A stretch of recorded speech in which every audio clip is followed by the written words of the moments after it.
जय हिंद दोस्तों,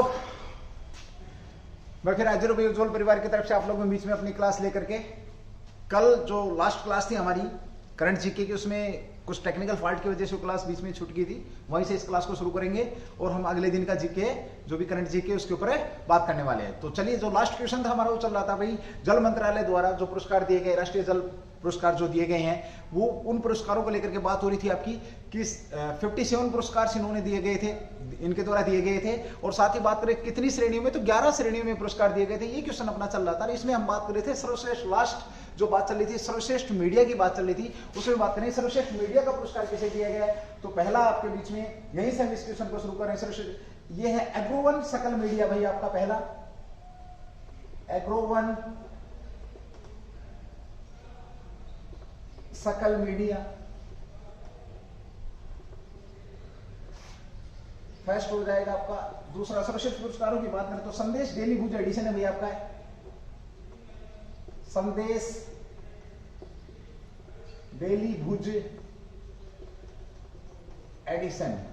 यहां पे हम अलग अलग जो श्रेणियां थी उनके ऊपर हमने बात करी थी। मैंने आप लोगों को श्रेणियां समझाने की कोशिश करी थी कि कौन कौन सी श्रेणी, तो उन्हीं में मैं उसको दोबारा रिपीट नहीं करूंगा। अगर किसी ने क्लास नहीं देखी है तो पिछली क्लास जो 10 तारीख के नाम से, जो करंट जीके के नाम से जो क्लास आप उसको देख सकते हैं। तो सर्वश्रेष्ठ मीडिया की बात हुई तो इसमें आपका ग्रोवन सकल मीडिया है भैया आपका।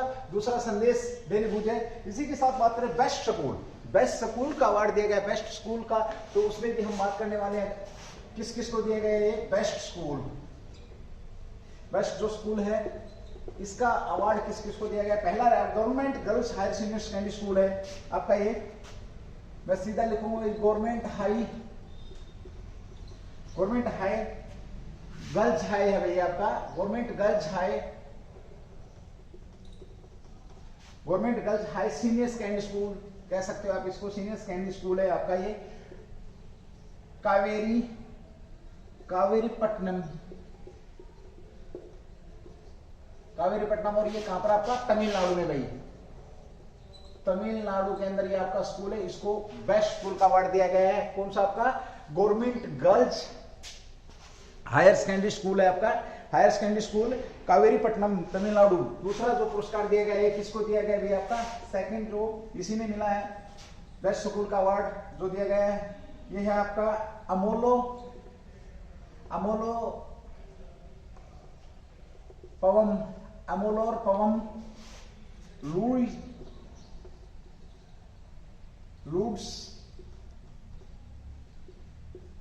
लूड्स अकादमी के नाम से अभी आपका। ये भी तिरुवल्लुर में है आपका ये कहां पर, इसको ये कहां पर आपका स्थित है, तिरुवल्लुर के अंदर है जो डिस्ट्रिक्ट है। और ये आपका कहां पर अभी पुदुचेरी के अंदर है, पुदुचेरी, ये तमिलनाडु में था, ये आपका पुदुचेरी में है। अगला बात करेंगे, अगला जो अवार्ड गया भाई आपका ये Amity international school Noida, Amity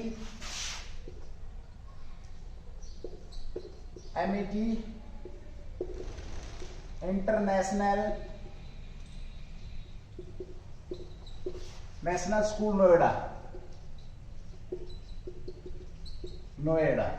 इसको भी गया है भैया आपका। पता है नोएडा कहां पे आपको, यूपी के अंदर है, ये आप लोग जानते हैं। दूसरी फिल्म सिटी बनने वाली भाई, तो पहली फिल्म सिटी कहां है आप लोगों को पता, मुंबई के अंदर। तो दूसरी फिल्म सिटी की घोषणा कर रखी है कहां आपकी, नोएडा के अंदर है, घोषणा कर रखी है। उसके साथ ही बात करें भाई सर्वश्रेष्ठ संस्थान की, बहुत बढ़िया क्वेश्चन है भैया आपका। सर्वश्रेष्ठ अगर हम संस्थानों की बात करते हैं, संस्थान में जो अवार्ड दिया गया है ये आपका माता वैष्णो देवी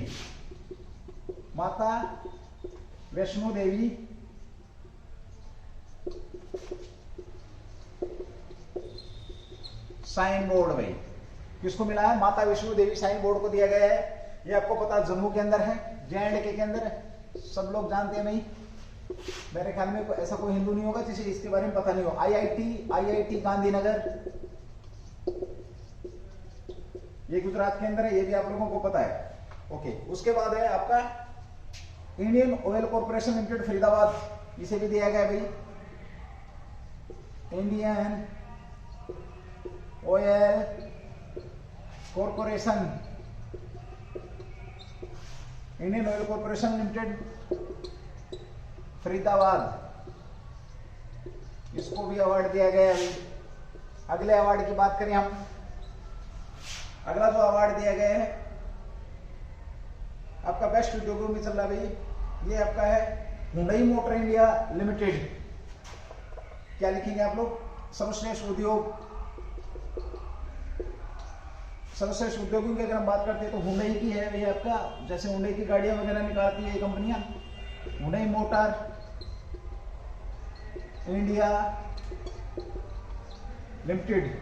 और ये हुंडई मोटर इंडिया लिमिटेड कहां पर आपकी? तमिलनाडु में भाई, इसे मिला भाई। उसके बाद आपका ट्राई टैंक, दूसरा आपका रहेगा भाई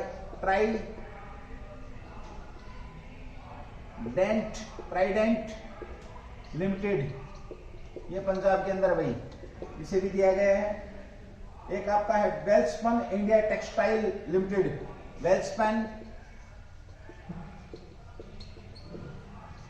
इंडिया टेक्सटाइल,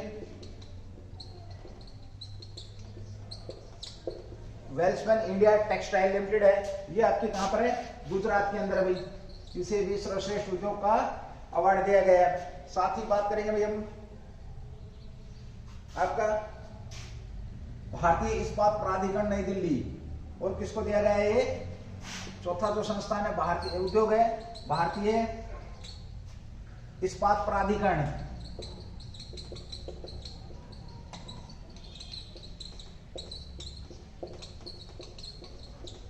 इनको ये अवार्ड दिए गए हैं। एक बार देखेंगे भाई, हम कल का क्वेश्चन कर रहे हैं, जो लोग नए जुड़ रहे हैं वो पहले वाली क्लास देख लेंगे तो क्वेश्चन आपको समझ में आ जाएगा। काफी लंबा क्वेश्चन था, 57 के 57 का मैं यहाँ पर जिक्र कर रहा, 57 अवार्ड दिए गए थे जल मंत्रालय के द्वारा।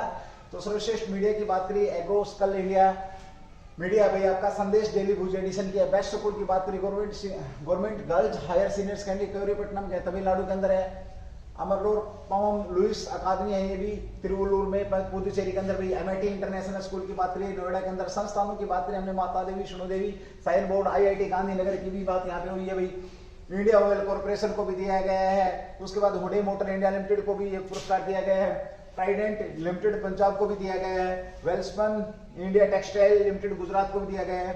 भारतीय इस्पात प्राधिकरण नई दिल्ली, इसको भी ये पुरस्कार दिया गया है। साथ ही रफ कर रहा हूं मैं, साथ के साथ नोट करेंगे और आगे बढ़ते रहेंगे भाई। क्लास में बहुत से लोगों ने बड़ा प्यार दिखाया भाई, बहुत से लोगों ने बड़ा अच्छे क्वेश्चनों के जवाब भी दिए। जो क्वेश्चन मैंने कल छोड़े थे और लगभग सभी के क्वेश्चन जो हैं उनके आंसर सही हैं। जिन्होंने भी जवाब दिए हैं आप लोग एक दूसरे के देख सकते हैं भाई, उसके ऊपर जो भी कमेंट्स आ रखे हैं, बड़े अच्छे क्वेश्चनों के जवाब दिए हैं उन्होंने। अब ये मुझे पता नहीं कि कैसे दिए हैं, ढूंढ करके दिए हैं या उनको याद थे, बट फिर भी जो भी था बड़ा अच्छे रिप्लाई और बड़ा बढ़िया प्रेम दिखा रही भैया आप इस क्लास को। इसमें कुछ और चेंजमेंट करेंगे इस क्लास के अंदर हम, और बेहतरीन डाटा आप लोगों को डिलीवर किया जाएगा। समय भी थोड़ा सा क्लास का कुछ चेंज करने का विचार चल रहा है, देखते हैं क्या हो पाता भाई। ठीक है, चलिए आगे बात करें हम इसकी एनजीओ की। सर्वश्रेष्ठ जो एनजीओ दिया गया है वो है कोस्टल एनजीओ। सर्वश्रेष्ठ एनजीओ का जो अवार्ड दिया गया था ये था कोस्टल COA, कोस्टल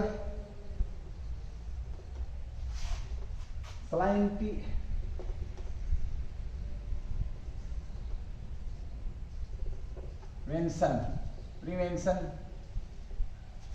सेल, और ये आपकी कहां पर है? अहमदाबाद। अहमदाबाद कहां भाई आपका? गुजरात के अंदर है। ये इन्हें इस एनजीओ को सर्वश्रेष्ठ एनजीओ का अवार्ड दिया गया है, ये भी आप लोगों को पता होना चाहिए, पूछा जा सकता है भाई। उसके बाद है विवेकानंद केंद्र। अगला कौन सा भाई आपका? विवेकानंद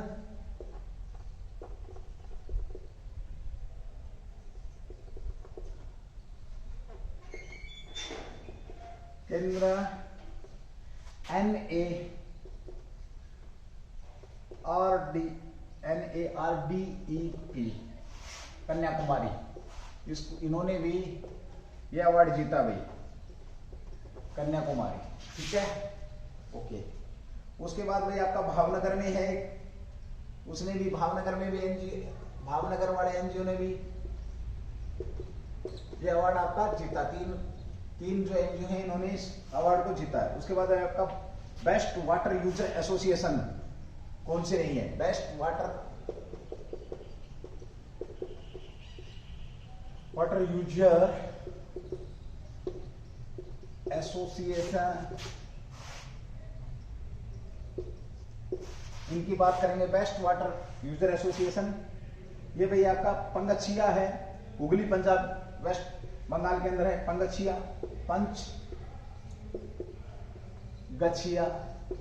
पंचगछिया MDTWA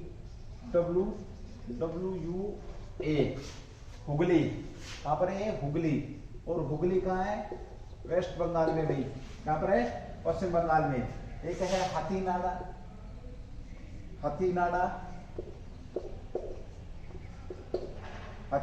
चंपा पुरुलिया, ये भी आपका कहां पर है, वेस्ट बंगाल में। ठीक है, ओके। उसके बाद है गतिविधियों के लिए श्रेष्ठ पुरस्कार दिया गया है भाई।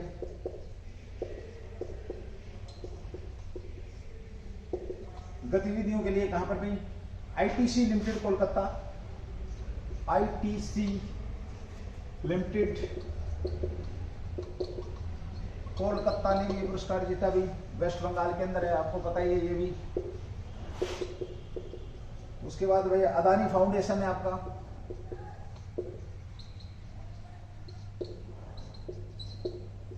इन्होंने भी ये पुरस्कार जीता। अदानी फाउंडेशन काम है आपका, ये गुजरात के अंदर है।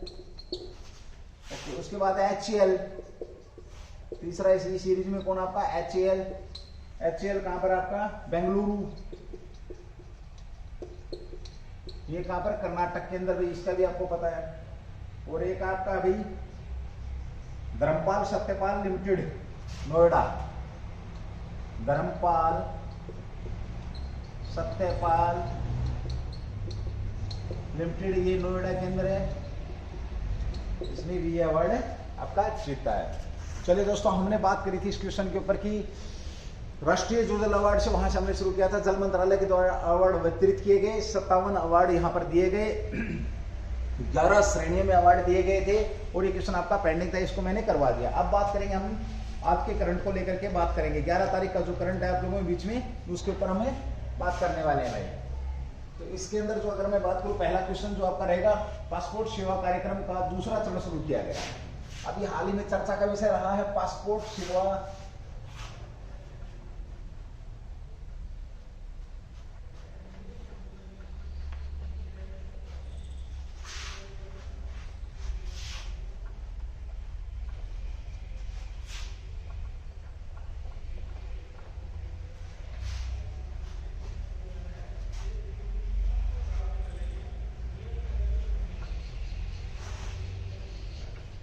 पासपोर्ट सेवा कार्यक्रम,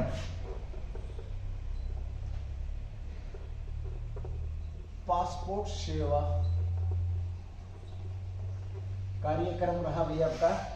अगर मैं बात करूं, पासपोर्ट सेवा कार्यक्रम चर्चा का विषय रहा अभी हाल ही में भाई, कह सकते हो आप, हाल ही में चर्चा का विषय था।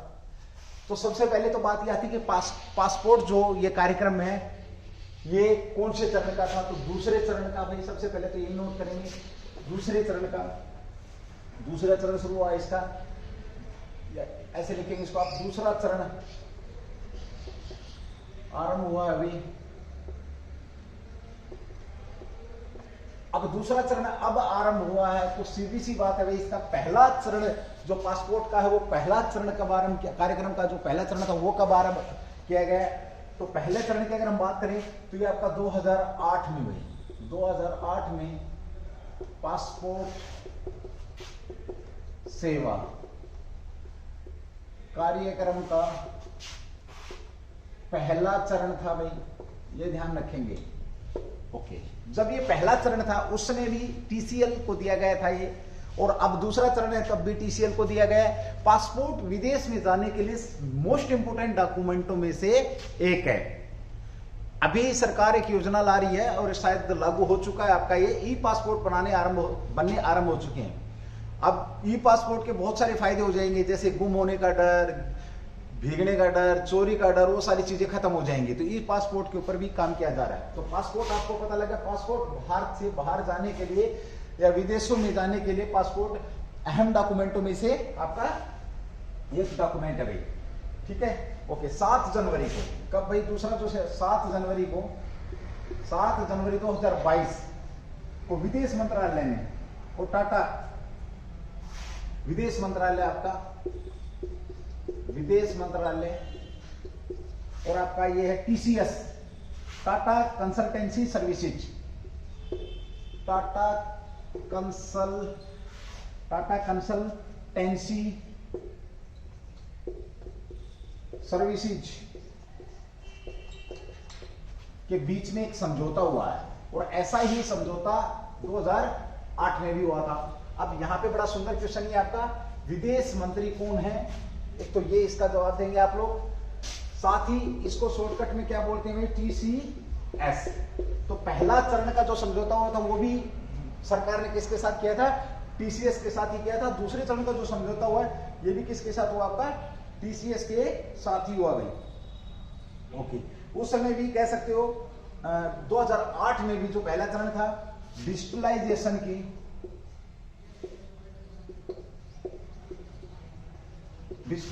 की जिम्मेदारी, या कह सकते हैं डिजिटलाइजेशन के जो जिम्मेदारी किसको दी गई थी? तो TCS को ही दी गई थी, और वर्तमान में भी किसको दिया गया है इसकी जिम्मेदारी? TCS कंपनी को ही दी गई है भाई, ठीक है। ओके, चलिए भाई, ये हो गया। अगला क्वेश्चन की हम बात करेंगे, सीधी ज्यादा कुछ बात नहीं करेंगे इस पे भाई, क्योंकि क्वेश्चन बहुत है आज और कराने बहुत जरूरी है। इस समय क्लास लंबी खींच जाती है, लोग क्लास फिर पूरी देख नहीं पाते हैं। पासपोर्ट सेवा कार्यक्रम का दूसरा चरण शुरू किया गया, समझौता हुआ 7 जनवरी 2022 को विदेश मंत्रालय और टाटा जो आपका कंसल्टेंसी सर्विसेज के बीच में हुआ। पहला समझौता आपका कब हुआ? 2008 में हुआ था। उस समय में डिजिटलाइजेशन के लिए जो ई पासपोर्ट से संबंधित जो भी काम दिया गया था वो इसी कंपनी को दिया गया था, और वापस दोबारा भी इसी कंपनी को दे दिया गया है। यहाँ पर जो आपके विदेश मंत्री हैं वो कौन है, ये आप लोगों को पता होना चाहिए। मंत्रियों की अगर हम बात करते हैं तो बड़ा अच्छा क्वेश्चन यहाँ पर बनता है कि सबसे नया मंत्रालय कौन था। चलो 2 बात और कर लेता हूं। सबसे नया मंत्रालय कौन सा? आपका सहकारिता मंत्रालय, और इसके मंत्री कौन है? आपके अमित शाह हैं। कौन भाई? सहकारी मंत्री कौन है आपके? अमित शाह है। चलिए भाई, अगला क्वेश्चन भी आप लोगों के बीच में आ चुका है, बड़ा अच्छा क्वेश्चन है। दूसरा जो क्वेश्चन है आपका, RBI ने फिनटेक विभाग की स्थापना की। सीधा सा क्वेश्चन पूछेगा, फिनटेक विभाग की स्थापना भी यार, फिनटेक विभाग चर्चा में रहा, इसकी स्थापना किसके द्वारा की गई है? सीधा क्वेश्चन लिखेंगे, फिनटेक।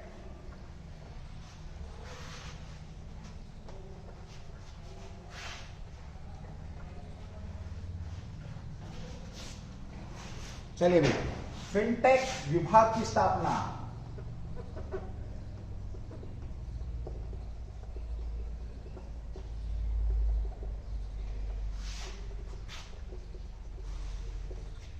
फिनटेक विभाग की स्थापना हुई और ये चर्चा का विषय रहा। सीधा पूछेगा, फिनटेक विभाग की स्थापना किसके द्वारा की गई? तो फिनटेक विभाग की स्थापना आपकी RBI के द्वारा की गई है। किसके द्वारा की गई है? RBI के द्वारा की गई है, भारतीय रिजर्व बैंक के द्वारा।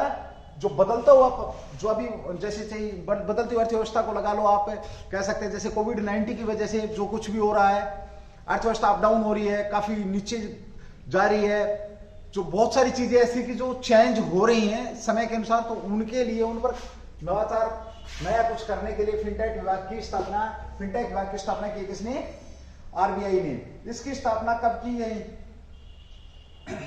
सर्कुलेशन के अनुसार हम बात करें, RBI ने जो फिनटेक विभाग की स्थापना की बात करें तो 4 जनवरी 2022 को इसकी स्थापना की गई। कब की गई भाई? 4 जनवरी 2022 को इसकी स्थापना की गई है। उद्देश्य क्या है? गतिशील रूप से बदलते जो परिदृश्य हैं उनके अनुसार काम करवाना। उद्देश्य क्या है? अर्थव्यवस्था में जो समय के साथ जो चीजें बदलाव हो रही हैं उनके अनुसार काम कराना इसका उद्देश्य रहेगा।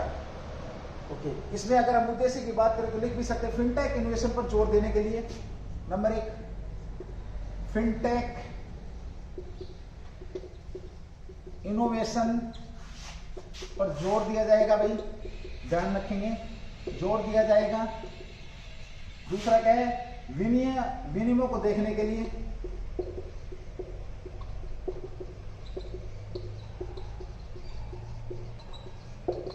विनिमय को देखने के लिए।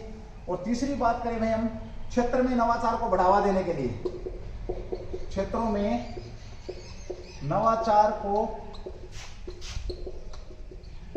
बढ़ावा देने के लिए ये चीजें की जा रही है भाई, फिनटेक का किया गया है।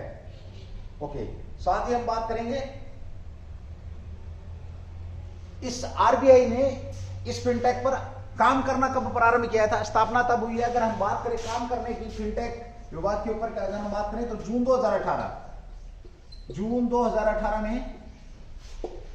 2018 के बाद फिनटेक से जुड़ी सभी गतिविधियों के लिए बैंक ने काम करना प्रारंभ किया था।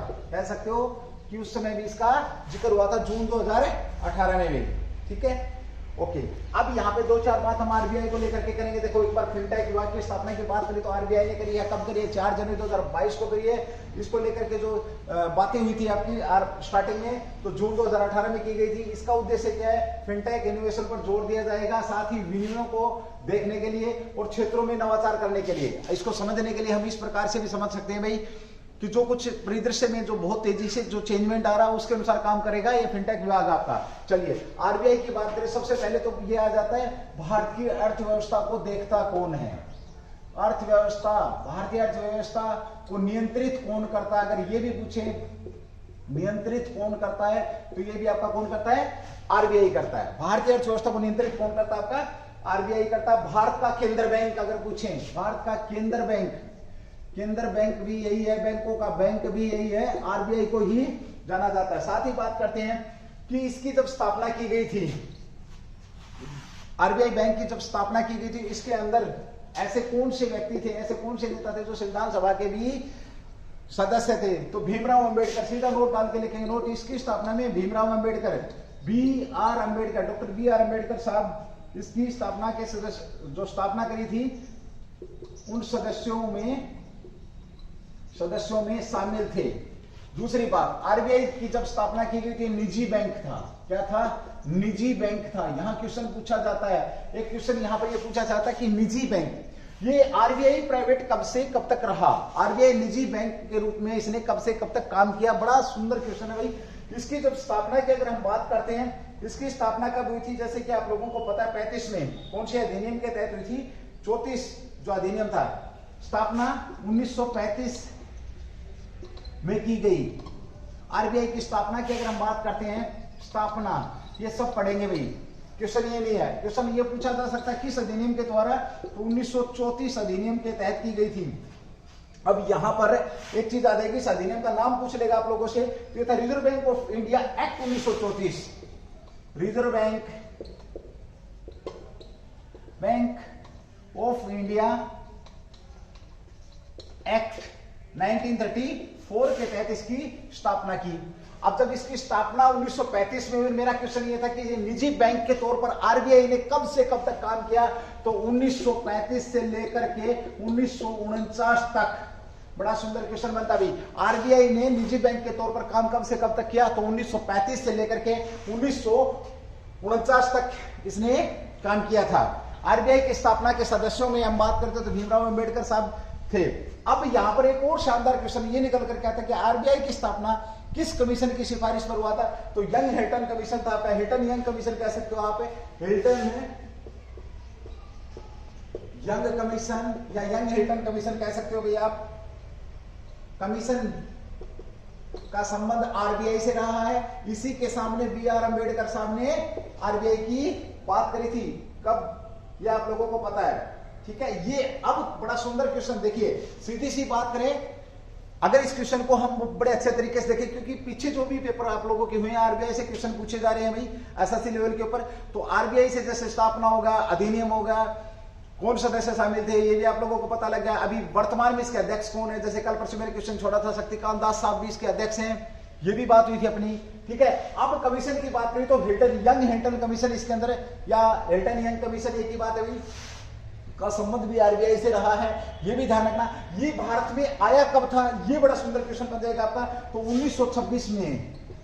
1926 में भारत आया था, 1926 में भारत आया था। लेकिन 1926 में जब यंग हिल्टन कमीशन भारत आया था तो उस समय इसका नाम क्या था, बहुत सुंदर क्वेश्चन बनता है। मैं एक बार इसको रफ करूंगा, लिख ही देता हूं यहां पे। तो इसका नाम था भैया आपका royal commission on Indian currency, royal commission and royal commission on Indian currency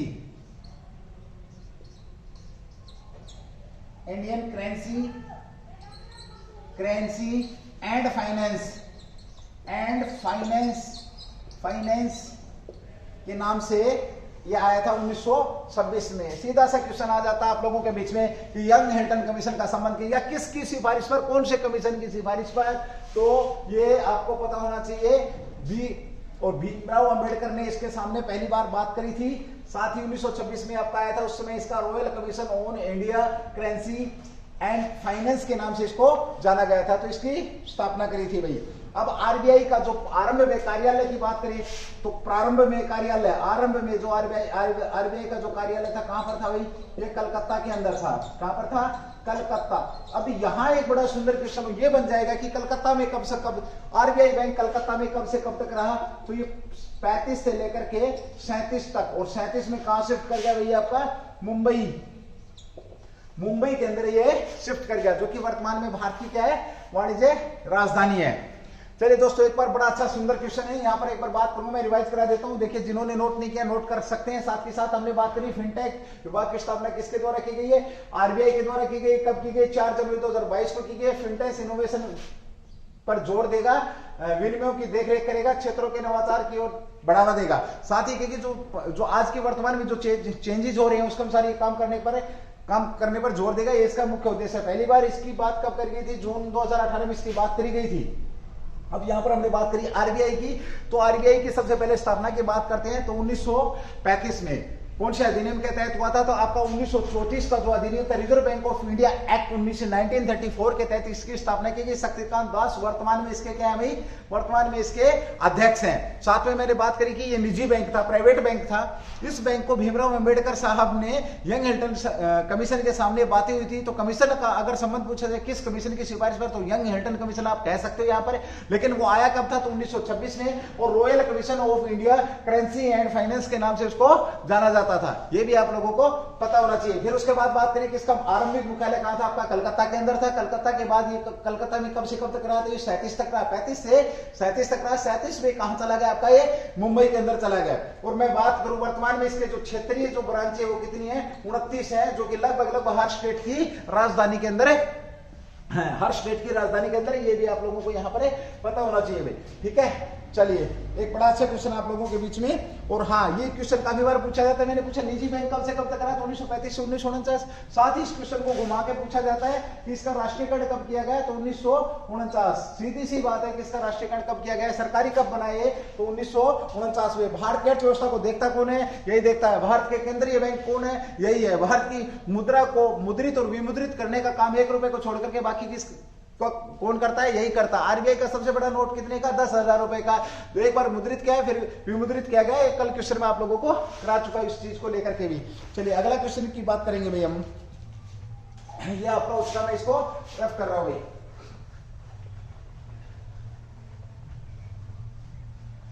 इस क्लास के अंदर बहुत कुछ होने वाला है भाई। इस क्लास को आप रेगुलर देखेंगे, कमेंट्स करेंगे, सीधा सीधा बड़े अच्छे अच्छे क्वेश्चन आप लोगों के बीच में आ जाएंगे भाई। और ऐसे ये वही क्वेश्चन, उसी टाइप के क्वेश्चन है जो आप लोग पेपर में एग्जाम में देखते हैं, फिर सोचते हैं कि यार ये क्वेश्चन तो हमने पढ़ा ही नहीं, ये कहाँ था। हमारा जो फोकस उज्जवल परिवार की तरफ से आपको इस तरीके का कंटेंट डिलीवर करना।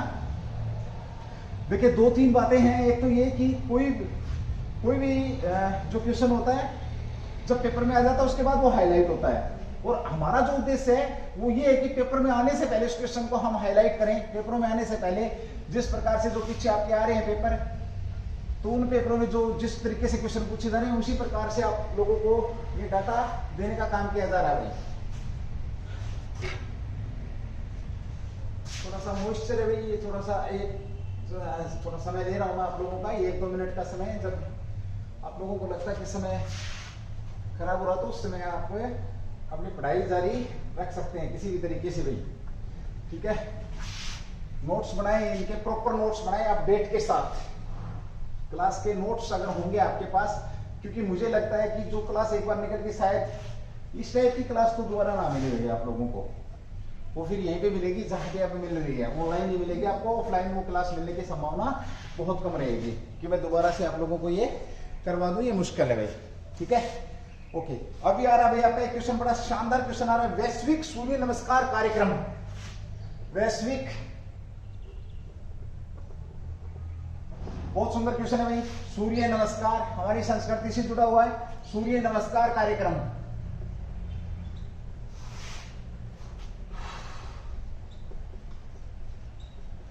वैश्विक सूर्य नमस्कार कार्यक्रम आयोजित किया जाएगा, या ये चर्चा का विषय है, सीधी सी बात है। इसका मतलब क्या है कि सूर्य नमस्कार, जैसा कि नाम से जाहिर है कि सूरज भगवान को, सूरज देवता को नमस्कार किया जाएगा। 75 लाख लोग मिलकर के इसको नमस्कार करेंगे, वैश्विक स्तर पर इसको नमस्कार किया जाएगा। इसके ऊपर हम बात करेंगे। सबसे पहला क्वेश्चन यही आता है कि वैश्विक सूर्य नमस्कार जो कार्यक्रम है ये कब किया जाएगा। तो ध्यान रखना, आप लोगों को पता है एक ऐसा त्योहार है जिसकी डेट फिक्स है, एक ऐसा त्योहार है हिंदू धर्म के अनुसार, एक ऐसा त्योहार मनाते हैं हमें विशेष तौर पे जिसकी डेट फिक्स है, वो है मकर संक्रांति। 14 जनवरी मकर संक्रांति, चूरमा वाला दिन है ना, चूरमा। हरियाणा वाले तो वैसे चूरमा खाते रहते हैं। 14 जनवरी मकर संक्रांति, मकर आपकी जो संक्रांति है, मकर संक्रांति के समय के अवसर पर, मकर संक्रांति के अवसर पर, तो 14 जनवरी 2022 मकर संक्रांति के अवसर पर हम क्या कर रहे हैं, ग्लोबल सूर्य नमस्कार डेमोन्स्ट्रेशन प्रोग्राम आयोजित करने का निर्णय लिया गया है। GSNDP,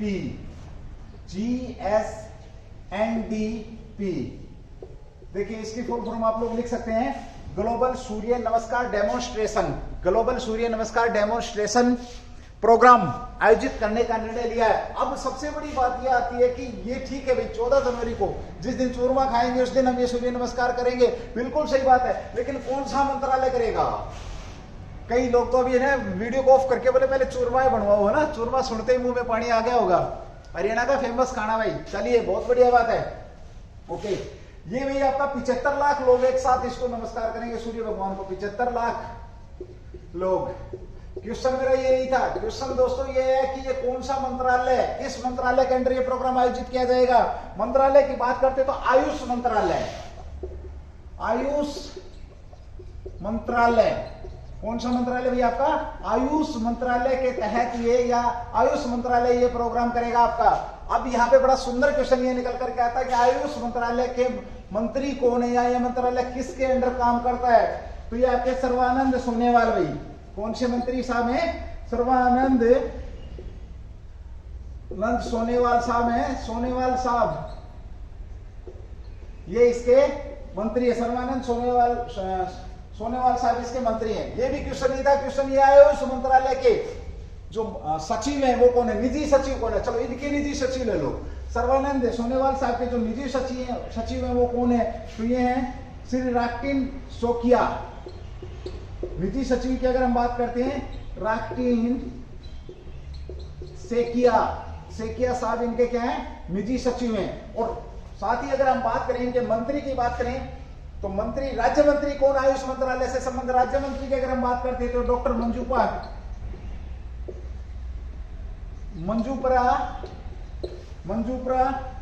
महेंद्र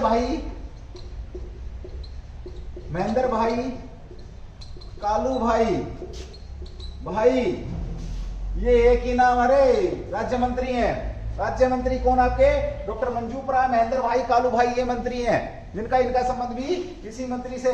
यहां पर जब मंत्रालय की बात चल रही है, तो एक और यहां पर मैंने बात करी थी अभी थोड़ी देर पहले कि सहकारिता मंत्री, जो सबसे नया मंत्रालय कौन सा आपका, सहकारिता मंत्री, और उसके मंत्री कौन है, तो मोटा भाई है। कैबिनेट मंत्री कौन है आपके, मोटा भाई बोले तो अमित शाह बाबूजी हैं। और अमित शाह इनकी मुख्य जो सचिव हैं, सचिव की अगर हम बात करें सहकारिता मंत्री तो अभय कुमार सिंह, अभय कुमार सिंह, सहकारिता मंत्रालय के जो सबसे जवान मंत्रालय है, सहकारिता मंत्रालय के मुख्य सचिव के तौर पर काम कर रहे हैं भाई। सूर्य भगवान को नमस्कार किया जाएगा, ये आप लोगों को पता लग गया है इस कार्यक्रम के दौरान। ओके, ये कब शुरू हुआ ये कह नहीं सकते, लेकिन इसके बारे में कुछ बात करें तो पहली बार जो सूर्य नमस्कार का जिक्र हमारे 20वीं शताब्दी में सूर्य नमस्कार का जिक्र मिलता है भाई। ओके, इसको अगर मैं बात करूं, इसको फेमस किसके द्वारा किया गया था, तो लोकप्रिय बनाया गया था, ये थे पंत प्रतिनिधि। देखिए सूर्य नमस्कार को फेमस किसके द्वारा किया गया था, ये बड़ा अच्छा क्वेश्चन पूछा जा सकता है भाई। तो ये थे आपके भवन राव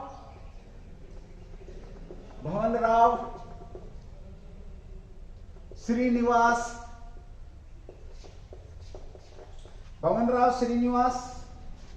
राव पंत प्रतिनिधि, इनके द्वारा सूर्य नमस्कार को क्या किया गया, लोकप्रिय बनाया गया। बड़ा अच्छा क्वेश्चन है भाई, ठीक है। साथ ही हम बात करें इसे योग में, मोस्ट इंपोर्टेंट क्वेश्चन है, सूर्य नमस्कार को योग में किसके द्वारा अपनाया गया है। देखिए यहां ध्यान रखेंगे 12 प्रकार के योगों के साथ सूर्य नमस्कार किया जाता है और सूर्य भगवान को यह समर्पित रहता है, ये ध्यान रखेंगे। 12 प्रकार के योग, और खास करके जो कुश्ती वाले जो पहलवान लोग हैं उनके लिए विशेष तौर पे ये लागू होता है, ये भी ध्यान रखेंगे। साथ ही बात एक और करें, इससे हम कह सकते हैं, योग वाली बात कर रहा था मैं, तो योग के अंदर किसने शामिल किया, ये भी बड़ा अच्छा क्वेश्चन आप लोगों का बनता है। तो ये है मैसूर पैलेस में कृष्णाचार्य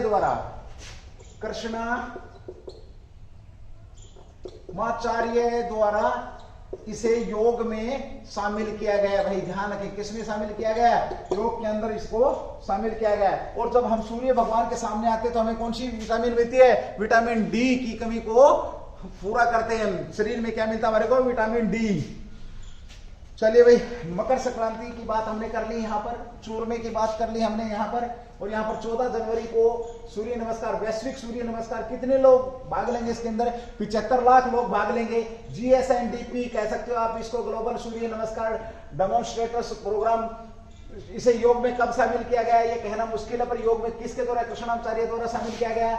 लोकप्रिय किसने बनाया, भगवान राव श्रीनिवास राव पंत प्रतिनिधि द्वारा इसे लोकप्रिय बनाया गया। कौन सा मंत्रालय प्रोग्राम कर रहा है, तो आयुष मंत्रालय प्रोग्राम कर रहा है। आयुष मंत्रालय के मंत्री कौन है, सर्वानंद सोनेवाल साहब है। इनकी बात करें, इनके निजी सचिव कौन है, श्री स्वेकिया साहब हैं। डॉक्टर मंजूरा महेंद्र भाई कालू भाई, ये इसके राज्य मंत्री है, कह सकते हैं। अभय कुमार सहकारिता मंत्री के क्या है, मंत्रालय के क्या है, मुख्य सचिव के तौर पे काम कर रहे हैं। 20वीं शताब्दी में इसका प्रारंभ किया गया। किसका, आप सूर्य नमस्कार के प्रारंभ की एग्जैक्ट नहीं बता सकते कब से शुरू हुआ, लेकिन ये कह सकते कि इसको 20वीं शताब्दी में प्रारंभ किया गया। ये आपका सूर्य नमस्कार था। अगला क्वेश्चन भी बहुत बढ़िया और शानदार क्वेश्चन आ रहा है, और भाई इस क्वेश्चन को समझना पड़ेगा, और अगर ये क्वेश्चन समझ गए तो आपके आने वाले समय में इंटरनेशनल लेवल का क्वेश्चन है। इस क्वेश्चन को समझ जाओगे तो काफी दिन तक आप लोग इसे पेपर में जब भी देखोगे तो आप इसे आसानी से काफी समय तक आपको याद रह जाएगा। ये भी बार बार याद करने, काफी समय तक आप इसे याद रख सकते हैं। जो आने वाला जो क्वेश्चन है आपका बहुत अच्छा क्वेश्चन है, देश की आन बान शान का भी क्वेश्चन है, कहीं ना कहीं से उससे भी जोड़ के देख सकता हूं मैं तो भाई, मेरे विचारों में। चलिए भाई यहां पर बात करते हैं। अभी हाल ही में एक चर्चा रहा, देवास, आप कह सकते हो देवास केस क्या है, जो कि चर्चा में था भाई। अभी हाल ही में एक केस हुआ है देवास केस। इस क्वेश्चन के ऊपर मैं थोड़ा सा समय लूंगा भाई आप लोगों का। बड़ा अच्छा क्वेश्चन है, ये समझना पड़ेगा, नहीं तो अदरवाइज पता ही नहीं लगेगा आप लोगों को।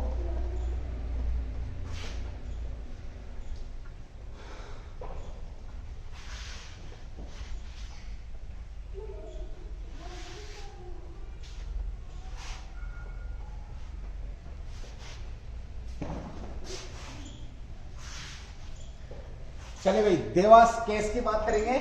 देवास केस क्या है,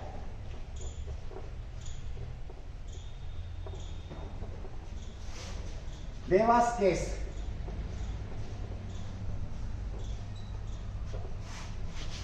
चर्चा में है, लेकिन ये है क्या ये पता होना चाहिए। बहुत सारे आपके क्वेश्चनों का आंसर है देखे जाने वाला देवास केस। देखिए देवास एक मल्टीमीडिया है भाई, कंपनी है। देवास एक, समझना भाई इसको, मल्टीमीडिया कंपनी है। चलो ठीक है भाई, बात होगी, पहला पॉइंट हो गया आपका। दूसरे पॉइंट पे बात करें, यह उपग्रह आधारित सेवा प्रदान करती है। क्या करती है? उपग्रह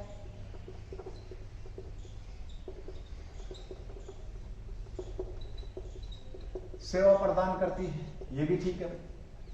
मतलब क्या कि जरूरी बात है, जैसे उपग्रह बोला तो आप लोग समझ चुके होंगे, ये फोन फान का काम करती है भाई, फोन फान से जो भी उपग्रह से जो वेव वगैरह उनके ऊपर काम करती है। आप समझ रहे हैं इस बात को भाई? ओके, एक कंपनी हो है आपकी जिसका नाम क्या है? एंट्रिक्स।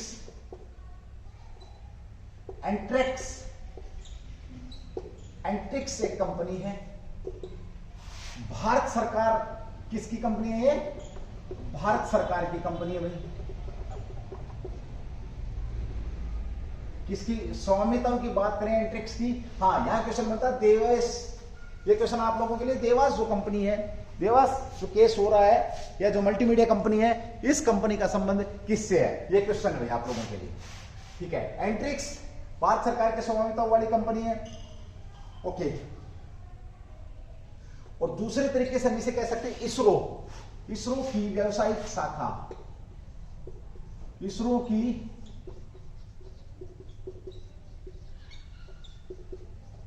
शाखा है। ध्यान हो, मैंने एक बार क्वेश्चन कराया था आप लोगों के, हमारा इसरो बहुत सारे पैसे कमा रहा है। हमने बात करी थी, इसरो ने 105 सैटेलाइट छोड़े थे, जिसमें केवल भारत के 3 थे, बाकी सारे कहां के थे? बाहर के थे। तो बाहर के जो सैटेलाइट छोड़े उनसे पैसा लिया गया होगा।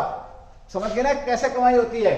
तो ये भारत सरकार की जो एंट्रिक्स कंपनी है, वो इसरो की क्या है? व्यावसायिक इकाई या शाखा कह सकते हो आप, इकाई शाखा है। ओके, और ये कह सकते हैं, यानी इसरो उपग्रहों को लॉन्च करती है, तो इसके माध्यम से क्या करती है? ये फिर पैसा कमाती है, निजी फर्मों को क्या करती है? सहायता प्रदान करती है, और ये अंतरिक्ष विभाग द्वारा संचालित है। चलिए भाई, अब समझेंगे ये देवास वाला केस क्या था, सौदा क्या था। देखिए 2005 बड़ी तसल्ली से समझेंगे भाई इसको। 2005 में एंट्रिक्स और देवास के बीच में, एंट्रिक्स प्लस देवास के मध्य में एक समझौता हुआ, एक समझौता हुआ भाई। और समझौता क्या था? समझौता ये हुआ था भाई कि देवास को, मोबाइल यूजर्स को मल्टीमीडिया सेवा देगी। कौन? एंट्रिक्स देवास को क्या देगी? मोबाइल यूजर्स को, देवास को मोबाइल यूजर्स को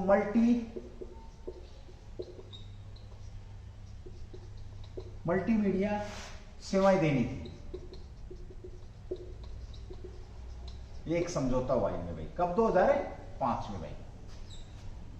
एंट्रिक्स और देवास के मध्य समझौता हुआ कि देवास को मोबाइल जो उपग्रह सैटेलाइट से जो मोबाइल या मल्टीमीडिया की जो सुविधाएं वो कौन प्रदान करेगा?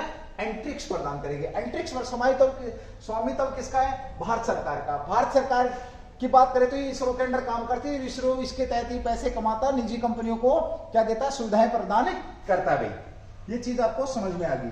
सेवाएं लीज पर ली गई थी, तो एंट्रिक्स से क्या सेवाएं लीज की बात करी गई, किसकी की थी भाई? एस बैंड उपग्रह,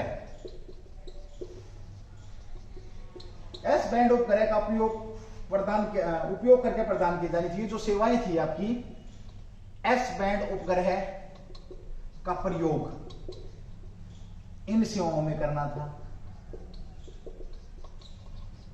देखिए छोटे मोटे क्वेश्चन बहुत करते हैं आप, एक बहुत अच्छे लेवल का क्वेश्चन है, ध्यान रखेंगे।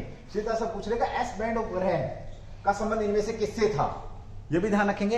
एस बैंड उपग्रह क्या करता है, ये भी आपको अभी पता लग ही गया है। जब मोबाइल यूजर्स को सोशल मल्टीमीडिया सेवाएं देगा तो आप समझ गए होंगे इस चीज को। चलिए, लेकिन अब हुआ क्या कि 2011, ये बात कब की थी? 2005 की। 2011 में सरकार किसकी थी? यूपीए की। यूपीए की सरकार थी। अभी किसकी चल रही है भाई? एनडीए की सरकार चल रही है। तो यूपीए की सरकार ने से राष्ट्रीय सुरक्षा के लिए, यूपीए की सरकार क्या चाहती थी कि भाई जो एस बैंड का प्रयोग किया जाना चाहिए, इसका प्रयोग इसका प्रयोग राष्ट्रीय सुरक्षा के लिए हो,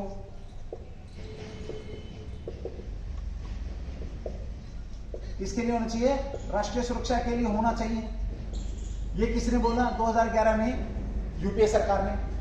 अब केस को समझना है आपने, मैंने बात करी केस की, मैंने बोला मैं समय लूंगा थोड़ा सा। देखिए देवेश केस की बात करी। देवेश एक मल्टीमीडिया कंपनी है, भारत के एंट्रिक्स कंपनी है, भारत सरकार का स्वामित्व इस पर इसरो की शाखा है। 2005 में एंट्रिक्स और देवास के मध्य में एक समझौता हुआ। इसके तहत जो मोबाइल यूजर्स हैं, देवास कंपनी के जो मोबाइल यूजर्स उन्हें मल्टीमीडिया सेवा प्रदान की जाएंगी। किसके तहत की जाएंगी? आती है एस बैंड उपग्रह के का प्रयोग करके की जाएंगे। लेकिन 2011 में यूपीए सरकार ने क्या बोला? इसको राष्ट्रीय सुरक्षा के लिए इसका उपयोग होना चाहिए और सौदा रद्द भाई। क्या हुआ? अभी आपका सौदा रद्द हो गया है, ये ध्यान रखेंगे हम। देवास इंटरनेशनल अब चुप बैठने वाला नहीं था। ये कहां चला गया भाई? आपका Dewas international chambers of commerce और 2 बिट मध्यस्थता में गया। कहां गया? ये आपका देवास इंटरनेशनल, सीधा लिखेंगे देवास इंटरनेशनल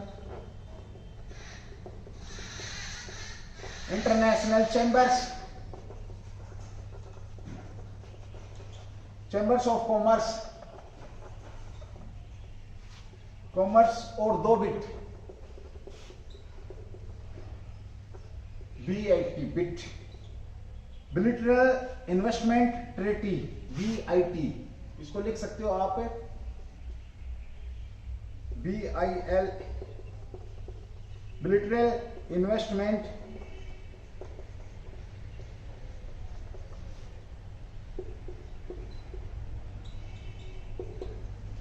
यहां चला गया भाई, ठीक है, ओके।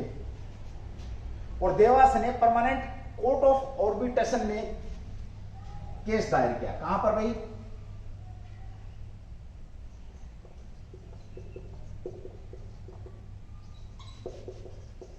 कोर्ट ऑफ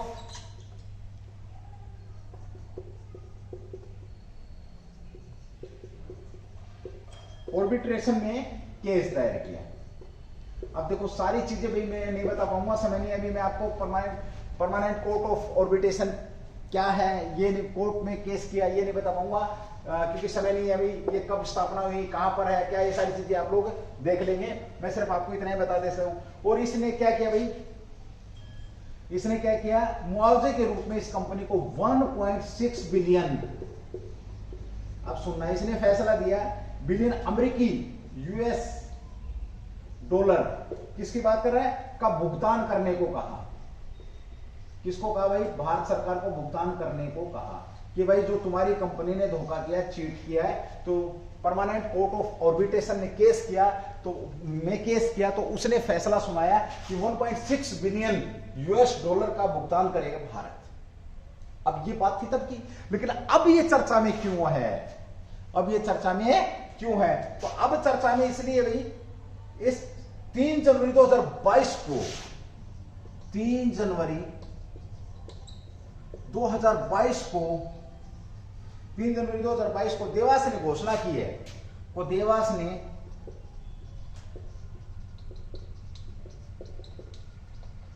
घोषणा की कि उसे एक ऑर्डर मिला है, देवास को एयर इंडिया की 30 मिलियन अमेरिकी डॉलर की संपत्ति को जब्त करने की अनुमति देता है।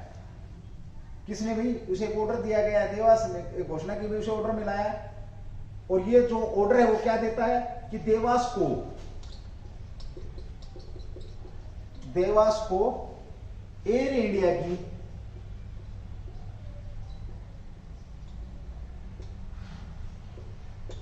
30 मिलियन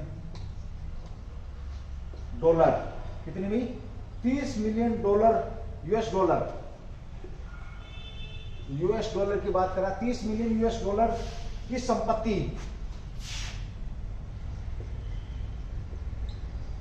संपत्ति को जब्त करने की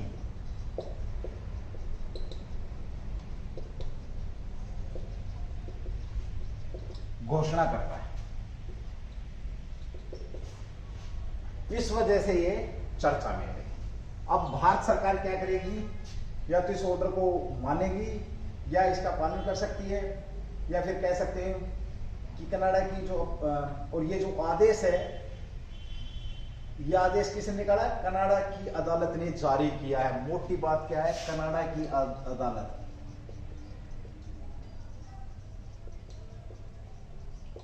ने जारी किया।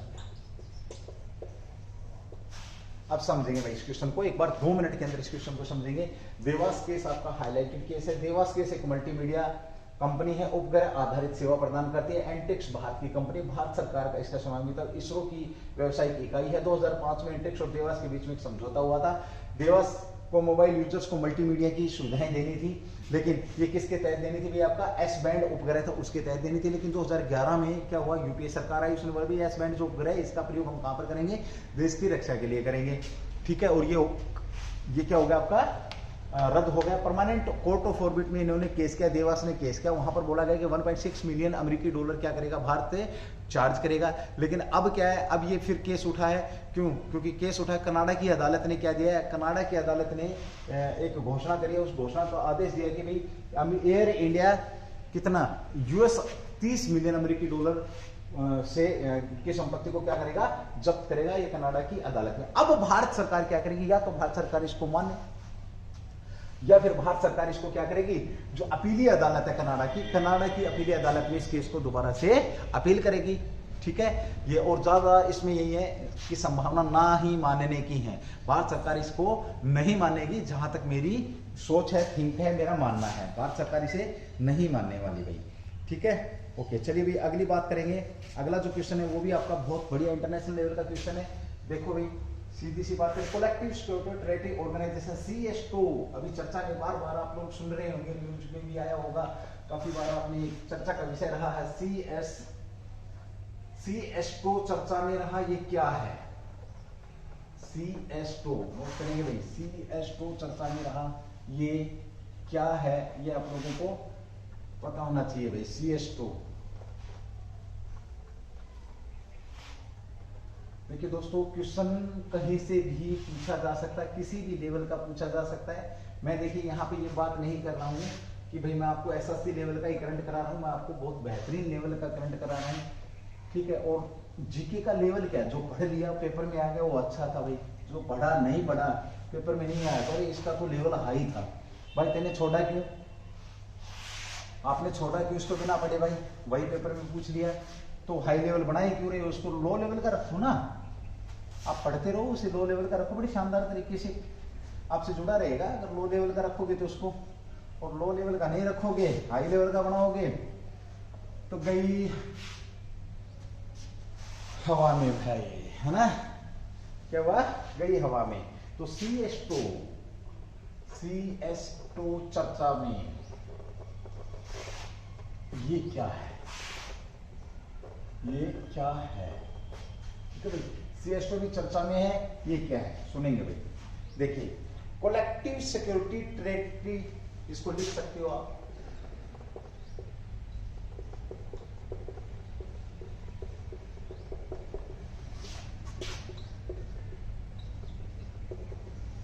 ऑर्गेनाइजेशन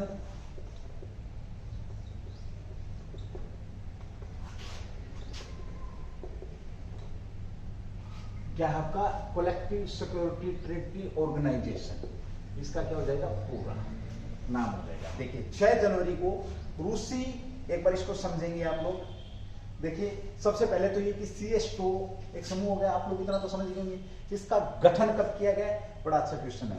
देखिए 1991 में शीत युद्ध हुआ था। शीत युद्ध के बाद 1991 में शीत युद्ध हुआ, याद हो आप लोगों को। USSR का विघटन भी 1991 में हुआ था। नाटो का भी जिक्र हमारे को यहाँ पर मिलता है। बहुत सारी चीजें ऐसी हैं जो मैं बता नहीं पाऊंगा भाई, इसमें नहीं है, बट थोड़ा सा आप लोग ध्यान रखेंगे। नाटो का भी यहाँ पर जिक्र आता है, USSR के विघटन का भी यहाँ पर जिक्र आता है, तो उसको समझेंगे। शीत युद्ध हो रहा था अमेरिका और रूस के अंदर, ये आप लोगों को पता, पूरी दुनिया भी कह सकते हैं। जब युद्ध समाप्त हुआ तो संधि हुई थी। सीधा सा पूछा जाता है कि कौन सी संधि हुई थी? तो वर्षा की संधि हुई थी। वर्षा की संधि, कौन सी संधि हुई थी? वर्षा की संधि। ध्यान रखेंगे भाई, वर्षा की संधि हुई थी, ये भी आप लोगों को पता है। और वर्षा की संधि 8 समाजवादी राज्यों का गठन था। वर्षा की संधि जो हुई थी इसमें क्या था? 8 समाजवादी राज्यों का गठन था। ध्यान रखना भाई, वर्षा की संबंध संधि का संबंध पूछे तो रशिया कह सकते हो आप लोग। शीत युद्ध कब समाप्त हुआ आपको? 1991 में। यूएसएसआर का गठन कब हुआ, विघटन कब हुआ? तो 1991 में। यहाँ पर चलो बात करूंगा मैं 1991 की भी। उसके बाद बात करें, गठन था। और सोवियत संघ का नाटो को जवाब था। नाटो इसको गठन करके क्या, ये नाटो का जवाब था। नाटो को जवाब था, या कह सकते हो आप, जो भी समझे आप। नाटो का समझ गया है, नाटो का जिक्र यहाँ पे करूंगा नहीं मैं। इसके बाद क्या होगी, एक साल के अंदर अंदर स्वतंत्र जो राज्य थे राष्ट्रमंडल में, रूस और उसके 5 सहयोगी प्लस 5 जो सहयोगी राज्य थे, उन्होंने एक गठन किया, सुरक्षा को लेकर के एक संगठन बनाया। तो 5 कौन कौन से थे वो देखेंगे आप लोग इसके अंदर भी। 5 सहयोगी कौन कौन से थे? नई सामूहिक सुरक्षा संधि पर हस्ताक्षर की इन्होंने। नई सामूहिक सुरक्षा संधि पर हस्ताक्षर की। ये भी आप लोगों को पता होना चाहिए। यानी कि रूस प्लस में 5 और थे। और वो कौन सी संधि, ये संधि कब लागू हुई आपको? ये संधि में चलो पहले 5 शामिल कौन कौन थे वो देखो। इसके अंदर आपके जो 5 सहयोगी थे उनको आप लोग समझ सकते हैं कौन कौन थे। तो ये था Kazakhstan, Kyrgyzstan, ammonia, Kazakhstan,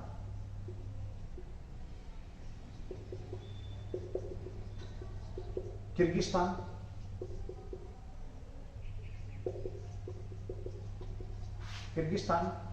Belarus, Tajikistan,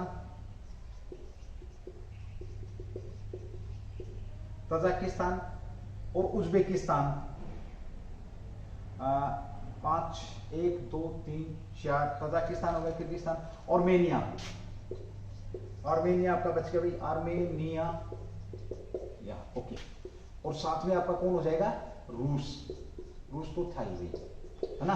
ये लोग इस संधि में शामिल थे। नई सामूहिक सुरक्षा संधि इन्होंने कब? वर्षा की संधि के बाद 1991 में, शीत युद्ध के समाप्त होने के बाद की बात कर रहे हैं। तो नई सामूहिक सुरक्षा संधि पर इन्होंने हस्ताक्षर किए 6 देशों ने। यहाँ पे नोट डाले, ध्यान रखेंगे आप लोग। नोट एक क्वेश्चन आ सकता है इसमें से, इस सामूहिक सुरक्षा जो आपकी संधि थी, इसमें से कौन सा देश बाहर निकला था? तो उज्बेकिस्तान ने इसको त्याग दिया था भाई। उज्बेकिस्तान एक सदस्य था, इसका सदस्य था। 2012 में इसने इसे छोड़ दिया भाई, ध्यान रखना भाई। 2012 में इसने इसे छोड़ दिया, ये भी ध्यान रखेंगे। अब जो ये संधि थी ये कब लागू हुई? 1994 में ये संधि लागू हुई थी। और 2002 में इन्होंने क्या किया? खुद को सामूहिक सुरक्षा संधि संगठन घोषित किया। और 2002 में इन्होंने खुद को सामूहिक सुरक्षा संधि संगठन घोषित किया। देखो यहां क्वेश्चन बड़ा सुंदर पूछ लेगा आप लोगों से। सामूहिक सुरक्षा संधि संगठन की स्थापना कब की गई? 1994 के अंदर। इसका नाम ये कब पड़ा? 2002 के अंदर। इसके अंदर देशों की वर्तमान में संख्या रूस प्लस 5 है, आपके किर्गिस्तान है, आपका कजाकिस्तान, किर्गिस्तान, बेलारूस, तजाकिस्तान, और साथ में कौन आपका? आर्मेनिया है। इससे बाहर कौन निकला था? तो आपका उज्बेकिस्तान बाहर कब निकला? 2012 के अंदर उज्बेकिस्तान बाहर निकला था। और ये सारा घटनाक्रम कब से स्टार्ट हो रहा था आपका? 1991 से। वर्षा की जब संधि हुई थी, शीत युद्ध का जो समापन हुआ था, वर्षा की संधि के बाद उस समय ये सारी बातें यहां पर हुई। तो ये वर्तमान में चर्चा का विषय क्यों है? वर्तमान में चर्चा के विषय की अगर मैं बात करूं तो अभी आप लोगों ने सुना होगा कजाकिस्तान के सबसे बड़े शहर, देखिए कजाकिस्तान के अंदर, यहां इसके अंदर एक देश है कजाकिस्तान। मैंने शायद ये क्वेश्चन नहीं करवाया। कजाकिस्तान में तेल पर जो लिक्विड द्रव्य था, लिक्विड द्रव्य पर कजाकिस्तान की सरकार ने सब्सिडी को खत्म कर दिया। अब जब सब्सिडी को खत्म कर दिया तो वहां पर जैसे पेट्रोल से संबंधित या पेट्रोल गैस से संबंधित जो भी चीजें थी वो चीजें एकदम से दुगने रेट पर हो गई, महंगाई डबल हो गई और इस बात को लेकर के वहां पर क्या हुआ, विरोध होना आरंभ हुआ। तो कजाकिस्तान के जो राष्ट्रपति वर्तमान में, बड़ा सुंदर क्वेश्चन है क्योंकि भाई हाईलाइटेड होता है तो आप लोगों को पता होना चाहिए कि जो राष्ट्रपति हैं कौन है वर्तमान में। कजाकिस्तान के जो वर्तमान में राष्ट्रपति हैं कसीम, नोट करेंगे भाई, कसीम जोमार्ट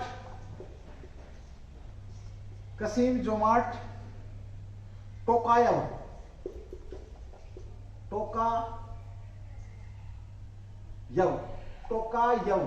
ये कजाकिस्तान के वर्तमान में कसीम जो साहब हैं, कसीम साहब ने क्या किया, कजाकिस्तान के जो राष्ट्रपति हैं, जब चीजें नियंत्रण से बाहर होना प्रारंभ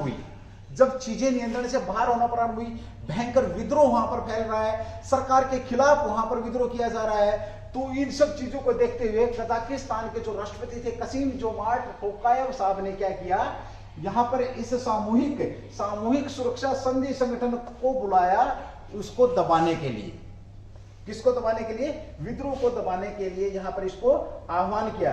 इसको कह सकते हैं पलट CSTO के नाम से इसको जाना जाता है, CSTO का आह्वान किया अभी हाल ही में। ये क्वेश्चन भी आप लोगों से पूछा जा सकता है कि जो ये कीमतें थी ये कब से, देखिए कीमतों की अगर मैं बात करूं, सब्सिडी की अगर मैं बात करूं तो 3 साल पहले निर्णय लिया गया था कजाकिस्तान ने, 3 साल पहले का निर्णय था, लेकिन 1 जनवरी 2022 से इस निर्णय को लागू किया गया। अब इस क्वेश्चन को समझना भाई, मैंने बात करी कि CSTO क्या है, CSTO की आपका कलेक्टिव सिक्योरिटी टेरिटरी ऑर्गेनाइजेशन, ये किन देशों के बीच में है, आपका रूस और उसके साथ 5 देश हो रहे हैं।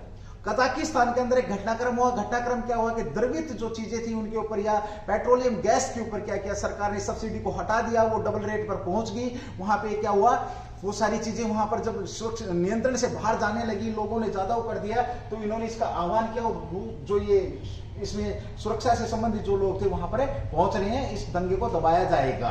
ये क्वेश्चन मैं आप लोगों के बीच में कर चुका हूं, बहुत शानदार क्वेश्चन है, इंटरनेशनल लेवल का क्वेश्चन है, आगे आने की संभावना बनी रहेगी भाई, ध्यान रखेंगे। चलिए भाई, अगला क्वेश्चन 2-3 दिन से और आप लोगों के बीच में घूम रहा होगा, ये अभी हाल ही में इसके नोट्स बनाना है, बहुत शानदार क्वेश्चन आप लोगों के बीच में आ रहे हैं। देखेंगे अभी हाल ही में एक मेला हुआ है, गंगा सागर मेला, ये 10 तारीख से आप लोगों के बीच में चर्चा का विषय, इसको करवा नहीं पाए थे मैं भाई, थोड़ा सा देखेंगे इसको भी। गंगा सागर मेला हुआ है, कहां पर हुआ है, क्यों हुआ है, किससे संबंधित है, ये सारी की सारी बातें हम अगला क्वेश्चन जो आया आपके बीच में इस पर करने वाले हैं।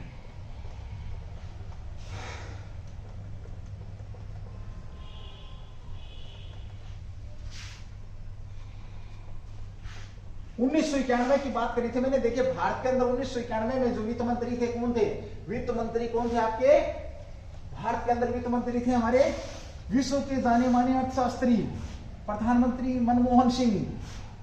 वो उस समय क्या थे आपके वित्त मंत्री थे, वो 1991 में LPG को अपनाया था, लिबरलाइजेशन प्राइवेटाइजेशन ग्लोबलाइजेशन को अपनाया था, और साथ ही जो समाजवाद का जो विघटन हुआ था उसके बाद की बात है, और उस समय हमारी अर्थव्यवस्था में बहुत गिरावट थी, लेकिन एकदम से जैसे ही हमने LPG को अपनाया एकदम से उछाल आया और हम अच्छी अर्थव्यवस्था में हमारी गिनती प्रारंभ हो गई थी। वो देन भी किसकी थी भाई, हमारे प्रधानमंत्री जो एक्स प्रधानमंत्री मनमोहन सिंह साहब की देन थी, उस समय वित्त मंत्री हुआ करते थे भाई, उन्होंने बड़ा अच्छा काम किया था। गंगा सागर मेला, सीधी बात करें, गंगा सागर मेला में कौन सा मेला, गंगा सागर मेला चर्चा में रहा है। ये कब शुरू हो रहा है गंगा सागर मेला, आपका 10 जनवरी से शुरू हुआ था भाई, आपका ये 10 जनवरी से शुरू हुआ है, और यह कब तक चलेगा, 10 जनवरी से 16 जनवरी तक 2022 तक चलने वाला भाई आपका ये 16 जनवरी 2022 तक चलेगा, ध्यान रखेंगे, 6 दिन चलने वाला है। हर साल ये मेला गंगा सागर मेला हर साल लगता है भाई आपका, ये हर वर्ष लगता है, ये ध्यान रखेंगे। कहां पर लगता है भाई, ये कहां पर लगता है ये आप लोगों को पता होना चाहिए भाई, है ना। कहां पर लगता है आपका ये, वेस्ट बंगाल के, हर वर्ष वेस्ट बंगाल के कौन से द्वीप पर भाई, गंगा सागर द्वीप पर होता है, गंगा सागर द्वीप पर होता है, ये भी ध्यान रखेंगे। और जो इस बार ये मेला लगा है, ये हाई कोर्ट जो कलकत्ता है उसकी स्वीकृति से लगा है, स्वीकृति ली थी इन्होंने, उसकी स्वीकृति से लगा। ये भी ध्यान रखेंगे कोविड के चलते हुए भी, ठीक है। ओके, साथ ही हजारों यहाँ पर लोग मकर संक्रांति के अवसर पर आते हैं। देखिए थोड़ी देर पहले भी मकर संक्रांति को लेकर के बात हो रही थी। हजारों लोग यहाँ पर आते हैं, श्रद्धा से आते हैं लोग, श्रद्धा है लोगों की, स्नान करते हैं, पूजा अर्चना करते हैं, सारी चीजें होती हैं। अब यहाँ पर आपका क्वेश्चन बनेगा कि किस मंदिर में पूजा करते हैं, तो कपिल मुनि मंदिर में पूजा अर्चना करते हैं भाई। कपिल मुनि सीधा पूछ लेगा कपिल मुनि मंदिर कहां पर है आपका, तो वेस्ट बंगाल में है भाई। यहाँ पर पूजा अर्चना की जाती है मकर संक्रांति से, ध्यान रखना। और इस बार स्वीकृति दी गई है भाई, ये भी आप लोगों को पता होना चाहिए भाई। ज्यादा इस पर बात करेंगे नहीं, बस इतना ही है। ज्यादा कुछ बोलूंगा तो वेस्ट बंगाल के ऊपर बोलने को तो बहुत कुछ है भाई, बट ठीक है, गंगा सागर मेला आपका घूम रहा है, इतना ही काफी है भाई। चलिए अगला क्वेश्चन का समय थोड़ा सा इजाजत दे नहीं रहा है। अगला क्वेश्चन एक और आप लोगों के बीच में आ रहा है, ये भी अच्छा क्वेश्चन है आपके सेहत से लेकर के भाई। अभी हाल ही में कोरोना का एक और नया वेरिएंट आया है, शायद आप लोगों ने न्यूज वगैरह में सुना भी होगा।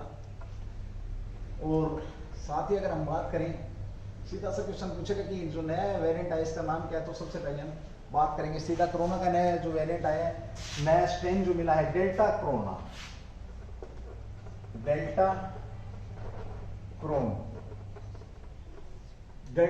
नाम का एक नया स्ट्रेन मिला है। स्ट्रेन किसका मिला है, ये आपका कोविड का भी, कोरोना का मिला है, कोरोना कोविड का नया स्ट्रेन मिला है। सबसे बड़ी बात यह है कि कहां पर, साइप्रस में डेल्टा, देखिए कहां पर मिला है, साइप्रस में मिला है। अब यहां पर इस चीज को एक और चीज देखेंगे, देखिए ये delta Omicron, delta plus Omicron का संयोजन है, ध्यान रखेंगे भाई, डेल्टा और ओमिक्रॉन का संयोजन है, डेल्टा प्लस ओमिक्रॉन का संयोजन है, यानी कि दोनों से मिलकर के भाई, ठीक है, दोनों से मिलकर के बना नया स्ट्रेन पाया गया। पूछ लेगा आप लोगों से, और इसे नाम दिया गया भाई, टीम ने अभी तक जो डेल्टा क्रोन के कितने 25 मामले, जिनमें से जो 14 लोग हैं वो आम पब्लिक में से भाई, 14 लोग आम पब्लिक में से, ध्यान रखेंगे भाई। और इसकी रिपोर्ट भेजी है इन्होंने, किसको भेजी है, बड़ा अच्छा क्वेश्चन है भाई। देखिए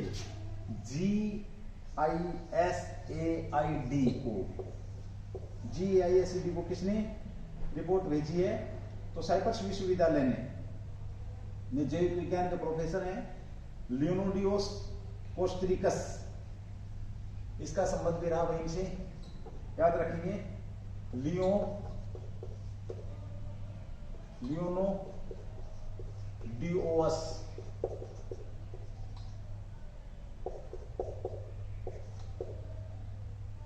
कोस्ट्रिकस। ओके, अब इस वेरिएंट के बारे में, इस स्ट्रेन के बारे में GISAID को क्या भेजा गया है, बताया गया है। ये GISAID क्या है, जो वायरस में जो बदलाव होता है उस पर नजर रखने वाली संस्था है। ये कौन सी भाई, वायरस के परिवर्तन पर, वायरस सीधा पूछेगा, वायरस के परिवर्तन पर या बदलाव पर, परिवर्तन पर नजर रखने वाली संस्था का नाम क्या है, तो ये आपका GISA, अंतरराष्ट्रीय संस्था, सॉरी, वायरस के परिवर्तन पर नजर रखने वाली अंतरराष्ट्रीय संस्था का नाम क्या है, तो ये रहेगा भाई आपका, इसका जाएगा ग्लोबल, लिखेंगे आप लोग, ग्लोबल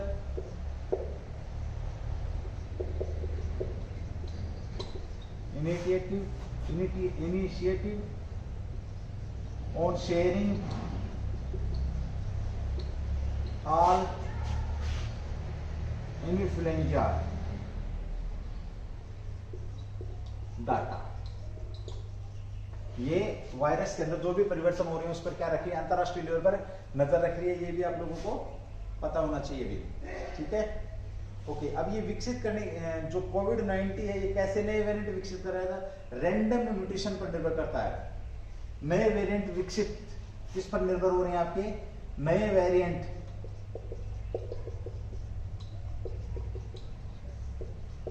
किस पर निर्भर करते हैं? नए वेरिएंट तो ये रैंडम म्यूटेशन पर निर्भर करता है भाई।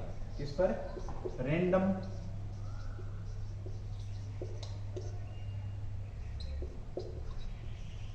म्यूटेशन पर निर्भर करता है। देखो भाई, सीधी सी बात है, अभी हाल ही में ओमिक्रॉन आया था, उसने तबाही ला रखी है, बहुत सारे देशों में फैला हुआ है, लॉकडाउन भी लगे हुए हैं। जहां पे लॉकडाउन है भाई, कहीं पे है या नहीं है, लेकिन हमारे पास जरूर है। और सबसे पहले स्कूल कॉलेजों में सबसे पहले बढ़ता है भाई, ठीक है। इसलिए गवर्नमेंट बहुत समझदार है, सबसे पहले इन्हीं को बंद करती है। बहुत अच्छी बात है भाई। डेल्टा क्रोन नया स्ट्रेन पाया गया है, डेल्टा प्लस ओमिक्रॉन दोनों के संयोजन से बना है। क्वेश्चन आपसे पूछेगा लास्ट ही में नए वेरिएंट कौन सा, स्ट्रेन कौन सा आया है, तो ये आपके बीच में ये किसके संयोजन से बना है? डेल्टा प्लस ओमिक्रॉन के संयोजन से बना है।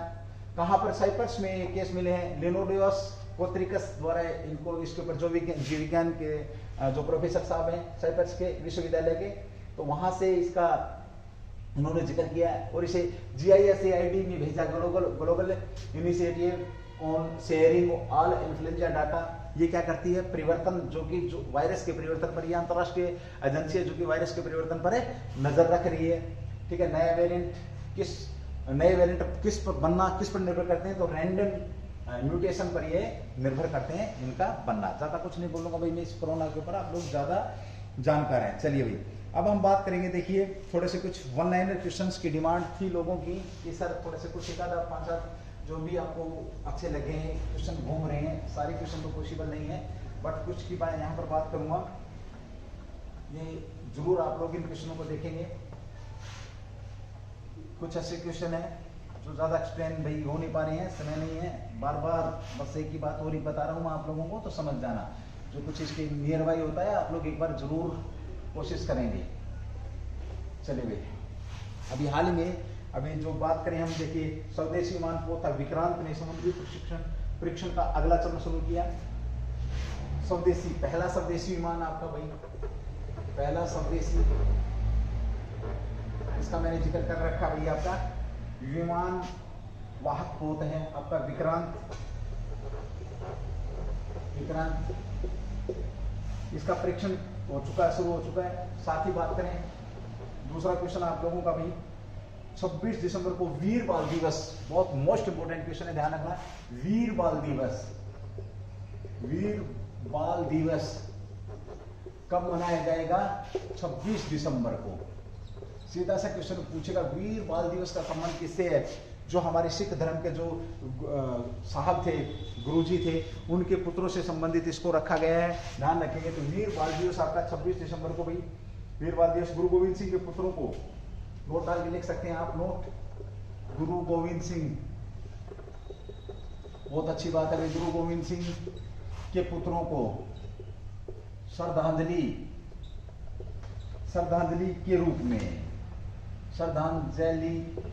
के रूप में मनाया गया। बहुत अच्छी बात है भाई। जिनके पास 4 पुत्र थे, चारों के चारों उन्होंने धर्म के नाम पर हिंदुओं की रक्षा करते हुए, या मैं कहूँ अपने धर्म को बचाने के लिए उन्हें चारों के चारों पुत्रों की शहादत दे दी। वो भी भगवान थे भाई, वो भी लोग थे, इंसान थे, भगवान थे, जो भी आप समझे।